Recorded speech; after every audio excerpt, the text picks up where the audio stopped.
Nina Welch-Kling is joining us here on the Crit House today for our My Five series. Hi, Nina. Welcome to the Crit House. Hi, thank you for having me back. I'm very happy to be here, so Yeah, I'm excited. I know. I'm excited too. So for all of you out there, Nina is a New York-based. I'm going to call you a street photographer, and you can change that later on. But she is the author or the photographer of Duologues, Nina Welch-Kling, which is just a fantastic book. Congratulations on the book. Thank Um, you. So how do you talk about yourself as a photographer? What do you tell people? Do you call yourself a street photographer, or are you something else? Or are you just a photographer, an artist? I do not call myself a street photographer. I like to say that I'm a photographer that shoots candidly on the street. So most of my imagery comes from the street and is out in the open for anybody to grab, but it's not planned. But not necessarily a street photographer. I don't actually like to put myself in a box. Yeah. My newer project is more of a fine arts project. So, all of these boxes I think are really hard to Yes. put yourself into. So we asked you to look at 5 images or 5 things that have influenced you or had an effect on you. What did you go through in making the decision on narrowing it down to 5? I think that was the hardest part. 5 is not a big number. And I think there's so many images that actually popped up in my mind in so many ways you could go with the 5 images. And so I started out with one idea, and then I swapped it. And so hopefully this will tell you a little bit more about myself and how I look at photography in general. All right. Well, let's take a look at Nina's 5 images. So Nina, we are starting here with, I don't even think we know the photographer of this. I think this is a film still from the Warner Brothers classic Casablanca. We all like to think, why do you shoot a certain way? And so I go back to, and recently thought about this, that growing up, I grew up in a very small town in Germany. My father was a Holocaust survivor. My mother was one of 7 of actually deaf mute parents, and they're very poor. And my family was very insular. Like we kept very close together, and we weren't a very social family, or my parents weren't very social because I don't think we just didn't quite fit in. So movies were this escape for us, and there were many, many happy memories of my family watching these black and white movies that gave you this escape and mystery and love and all the kind of things that I think I look for in my photography. And so there's the sense of nostalgia, there is a sense of the steam in the background, there is sharpness, there is fog, there is, and I don't know how many you have seen the movie, but maybe you want to go and actually watch it. It's definitely worthwhile. It was done in 1942, which actually, when I did a little research, shocked me that it was filmed in 1942. But it really grasps how I see the world and how I would like to see the world. So it's this mix of reality, fantasy, and yeah, in movies. I could have pulled up a lot of other photos of movies, black and white movies. It could have been any Hitchcock movie where the lighting is more dramatic, or any of the noir films. But there's definitely a very strong influence of movies that I saw in my childhood or in my youth that carried into my photography today. And in my work, especially in Duologue, I always like to think that the true photos that are a diptych, and we'll talk about that maybe a little bit later, it's the beginning of a movie scene. It's the beginning of a story. It is the beginning of you looking at this image and creating your own movie in your head. And so I felt like, starting with this movie scene really talks a lot about how and where I come from in terms of my photography. Just as Sam Abel had done when we interviewed him, you have chosen a book for one of your selections. Talk about this John Sarkowski book, The Photographer's Eye. So I studied fine art and architecture in my, in my 20s. Photography didn't really appear until maybe a little bit over 10 years ago. And so I didn't really have a photographic education in terms of how, especially in how to talk about photography. And I think, Jeff, we were just chatting about this a little bit. There was this need for me to learn in how you can evaluate or look at a photograph, and I was lacking the skill set. And then I took a class which is called The Grammar of Photography, which is by my mentor or at ICP, Christopher Giglio. And I enrolled in this class, and it's basically based on The Photographer's Eye by Sarkowski. And in this book, there's not a lot of essays and not a lot of words, but class assignments started to isolate all the different sections. So there's a section, and I have the book right here. So it's the thing itself, the detail, the frame, time, vantage point. And it shows these different categories with photos that most of you would probably recognize if you've studied history of photography.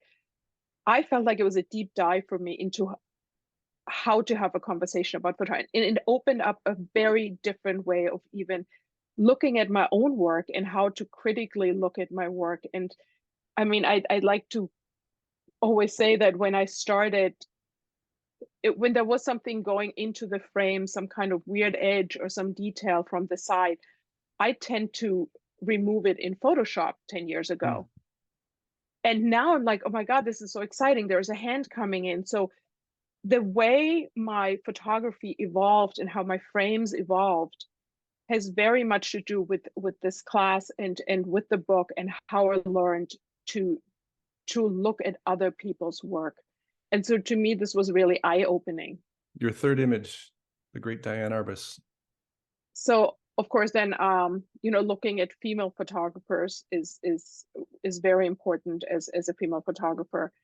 Now, this image encapsulates so many of the things that I look for in photography. So first of all, it's isolating a subject, which I like to do. And but not only does it isolate the subject, and it's not a perfectly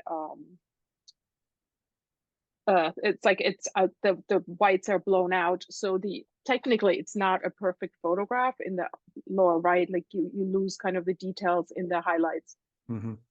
But there is a layering of textures. So I love when I go on the street, the texture, like the fur, the earrings, then the veil over it, that the closeness of her, everything about this photo. Also, it's shot on Fifth Avenue, so this is kind of a place where I love to go.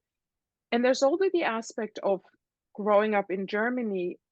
More mature women were really kind of gray and fitting into the environment, and they weren't dressed up. And so when I saw this image, it's like, wow, this is kind of what I think, and it's maybe also like, in a movie, what I think New York women would be like. It's this elegant woman that in her mature age is fully dressed and enjoying life. And I think that also really struck with me, and like the eye contact, everything about this. And I think if you look at my Rallentando series, the kind of close crop portrait is very, very visible in my new series, in how I kind of approach the portrait.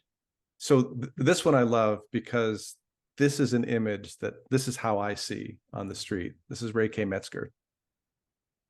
Right. So he's also another one of a very inspirational photographer to me, especially because when I studied K Metzger, his breadth of work, from very minimal to complex to nature photography, he's somebody who always reinvented himself and always challenged himself, which I truly admire. But what I really love about this photo, and I often try to achieve this, or I would love to achieve this, is the mix of the flat shadows, the kind of the silhouette part of it, or the shadow, which is almost like a cutout, and that in contrast to the three-dimensional figure, which, so if you take just the right side of the photo, it would almost be like I don't know what you call it, like when you cut out of black paper and you kind of put it on. So it's like this two-dimensional image. And then on the left side, you have these three-dimensional images, and none of them kind of come together, but it's you as a viewer that has to work a little harder to understand this complex image. And it's always beautiful. So his work is, I think, as street photographers, or the kind of work, has always been one of my favorites. And I go back to it all the time to kind of re-inspire myself. And like, what can you do, and how can you be a little bit more conceptual? And I think his work, a lot of it is quite conceptual. Like he does collages, and they're incredible because he cuts up photos and he just continuously tries something new. And I think that kind of openness is really inspiring. And to me, like I don't just want to stop with something that I'm comfortable with. Your fifth image is, I assume, something that is related to how you saw for your book, Duologues, because you do diptychs as a part of that book. Is that right? Am I assuming incorrectly? You are assuming absolutely correctly. Again, it was for a class assignment. We were looking at Ralph Gibson's work. And the assignment was to create a diptych with the work we had. And we went home and I went nuts. I was like, wow, by combining these images, and I mean, this is such a brilliant diptych where it's, this becomes such a different, if you look at one image, which is a wonderful image, and you look at the one on the right, and then you look at one on the left, but then you combine them, and the story is such a different story. Yeah. Because the photographer put these two together purposely, and now it's up to you to interpret what you're seeing. And also the space here in between kind of leaves room for you to add in what's in between. Like, what does she look like? What does he look like? Is that the same person? Yeah. So the questioning of what's in between, and what's one image, what's the other image, and what are they together, and all that's left around it, I just fell in love with that. I just really, it spoke to me, and it on a conceptual level. And I like to work, kind of looking back and in a conceptual way. So when I combined my images, I loved the idea that I had to go through this mental memory Rolodex where I would choose one photo and then what could the story be, and going back to the Casablanca image, I wanted to create these movies that then became movies in your head. I mean, not movies in the sense of a movie, but a movie where I give you the first line, or the first story, or the first image, and then you're on your own, and you can fill in those blanks with your story, and there is no right or wrong. There is your story, and there is your background, there is your feedback. And I just think it's a great way to creatively think about work. Well, Nina, this is so one of the great things about talking to you about this is learning not only a little bit about you, but how these images have brought you to the point where you are right now, where you have published this amazing book. And I know that the project you are amidst working on, Relentando, did I pronounce that right? I can see the influence of the things that you just talked about, not only the work you've completed, but the work you're working on. So thanks for sharing those 5 images. And for everybody out there watching, if you are interested in participating in the Crit House, take your 5 images, post them on Instagram with the hashtag #my5, and then tag us here at the Crit House, and perhaps we'll have you on to talk about your images as well. Nina Welch-Kling, it is always an honor to talk to you. Thank you for joining us. Thank you so much for having me and letting me share.